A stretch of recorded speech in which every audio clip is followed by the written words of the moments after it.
दोस्तों, ईरान और इजराइल के सीज फायर के बीच कुछ ऐसा हुआ है कि जिसके बाद कई मुस्लिम देश अमेरिका और इजराइल के खिलाफ खड़े होने जा रहे हैं। कतर अब तक तो कह ही चुका है कि अमेरिका को अपना जो उसने मिलिट्री बेस बना रखा है उसे यहां से ले जाए, क्योंकि जनता नाराज है उसके यहां। तो वहीं दूसरी तरफ एक फतवा जारी हुआ, जिस फतवा की वजह से कई मुस्लिम देश अमेरिका और इजराइल के खिलाफ सीधे सीधे खड़े हो गए। यह फतवा किसने जारी किया, क्यों जारी किया, किस लिए जारी किया और इसका क्या व्यापक असर हो रहा है, और क्यों यह कहा जा रहा है कि 48 घंटे के भीतर कोई बड़ा कदम, चाहे वो संबंध खत्म करने को लेकर हो या हमला करने को लेकर, यह उठाया जा सकता है मुस्लिम देशों की तरफ से। ये क्यों कहा जा रहा है मैं आपको दिखाऊंगा। इसी के साथ साथ आज मैं एक महत्वपूर्ण खबर और दिखाने जा रहा हूं। ईरान ने जहां एक तरफ स्टारलिंक की पोल खोल दी कि कैसे वो सैटेलाइट काम कर रही थी ईरान इजराइल के बीच चल रहे संघर्ष के दौरान, तो वहीं भारत को लेकर भी एक खबर आई है। क्या वाकई इजराइल ने भारतीयों का डेटा गलत तरीके से इस्तेमाल किया है? क्या उसने डेटा चुराया है? ये एक बड़े खुलासे ने कई लोगों को स्तब्ध कर दिया है, हैरान कर दिया है, धक्का दिया है। और दिखाने जा रहा हूं कि अब अमेरिका के बड़े बड़े अधिकारी कह रहे हैं कि डोनाल्ड ट्रंप मान जाओ, जो दावा बार बार ईरान को लेकर कर रहे हो वो झूठा ही नहीं, बेबुनियाद भी है। नमस्कार, मैं हूं प्रज्वल गौतम और आप देख रहे हैं the live TV. The live TV, सच सबसे आगे। शुरुआत में करने जा रहा हूं, पहले न्यूज़ 24 की ये खबर देखिए। बहुत बड़ी खबर है आज की।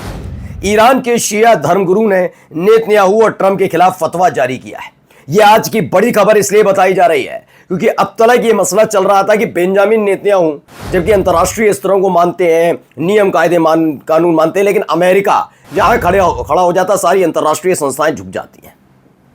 यानी सोचिए, बेंजामिन नेतन्याहू क्या है? वॉर क्रिमिनल है। इनका एक कैबिनेट मंत्री वॉर क्रिमिनल है, लेकिन उसके बावजूद डोनाल्ड ट्रंप क्या कर रहे हैं? पैरोकारी कर रहे हैं। यही नहीं, इजराइल के अंदर जो बेंजामिन नेतन्याहू की भ्रष्टाचार और घोटाले वाली कहानियां हैं उन्हें दबाने की कोशिश कर रहे हैं। ईरान से बचाने के लिए कूद पड़े सब तमाम चीजें। लेकिन अब मुस्लिम देशों को एकजुट करने के लिए फतवा जारी किया गया। पहली दफा है जब अमेरिका और इजराइल के खिलाफ एकजुट होकर यह फतवा जारी किया गया है। इसका असर कई मुस्लिम देशों में पड़ा है। वो इस फतवे को पढ़ रहे हैं और समझने की कोशिश कर रहे हैं कि इस पर क्या रिस्पॉन्ड किया जाए। रिस्पॉन्ड का मतलब सिर्फ मैं हमला नहीं कह रहा हूं, फिर सुन लीजिए, हमला नहीं, इसका असर इजराइल के साथ संबंधों को लेकर भी हो सकता है, क्योंकि बात कम्युनिटी से जुड़ी हुई है। क्योंकि चाहे आप किसी भी देश, मुस्लिम परस्त देश में रहते हो, वहां के राष्ट्रपति, वहां के प्रधानमंत्री सर्वोच्च होते हो, लेकिन यह बात हकीकत है कि कई मुस्लिम देशों में आज भी यह देखा जाता है कि क्या ये मुस्लिम धर्म के खिलाफ तो नहीं है, उसका बहुत ध्यान रखा जाता है। और यही एक वजह है जिसके चलते जैसे ही फतवा जारी हुआ कई जगह हड़कंप समझ गया। पहले देखिए ईरान के जो शिया धर्मगुरु उन्होंने क्या कहा। ये दोनों नेता अल्लाह के दुश्मन है। दुनिया के सभी मुस्लिम एकजुट होकर इन नेताओं को ईरान पर हमले के लिए पछताने के लिए मजबूर करें। फतवा जारी करने के बाद सीनियर शिया धर्मगुरु ग्रैंड आयतुल्लाह नासिर मकारिम शिराजी ने ये कहा है कि भाई ये दोनों दुश्मन है, मुसलमानों के, अल्लाह के दुश्मन।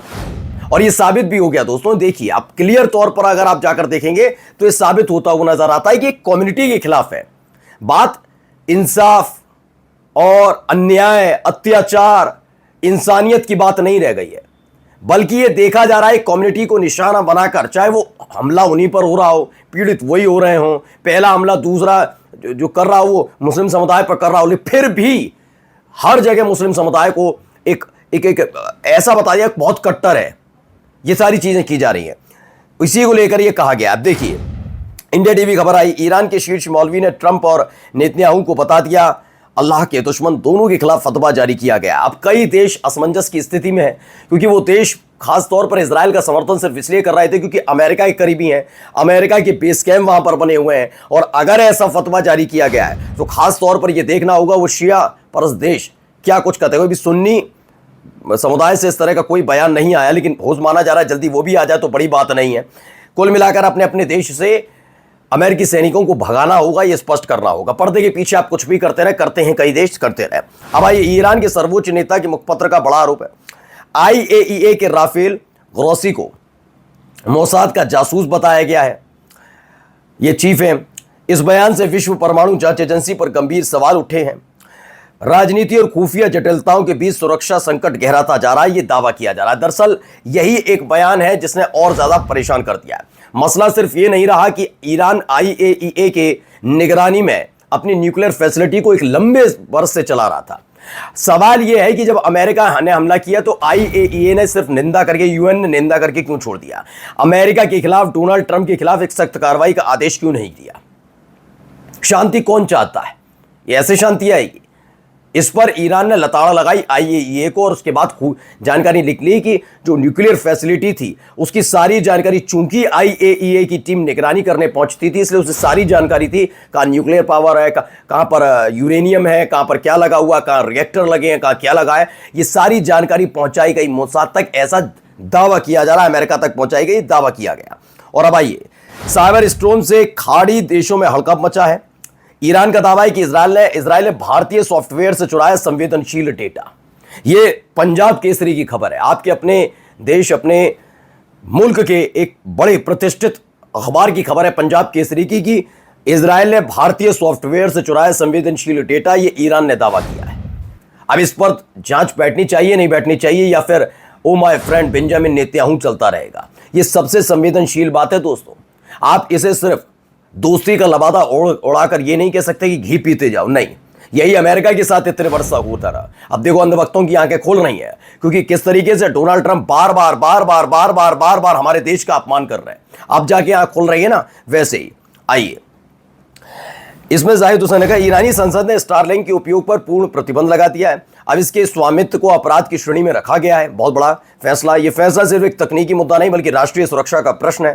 पहले ही ईरान में स्टारलिंक का उपयोग करते हुए मोसाद एजेंटों को पकड़ा जा चुका है, जिससे स्पष्ट हो चुका है विदेशी उपग्रह नेटवर्क केवल संचार के उपकरण नहीं बल्कि संभावित जासूसी के माध्यम भी हैं। ऐसे में ईरान का यह कदम न केवल उचित है बल्कि अनिवार्य भी है।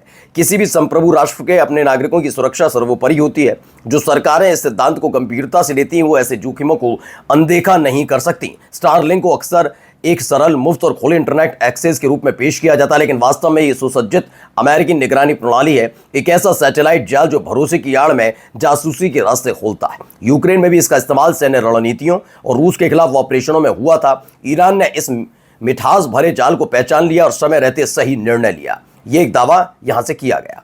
अब आइए, अमर उजाला की खबर है, अमेरिकी स्ट्राइक से कितना पीछे गया ईरान।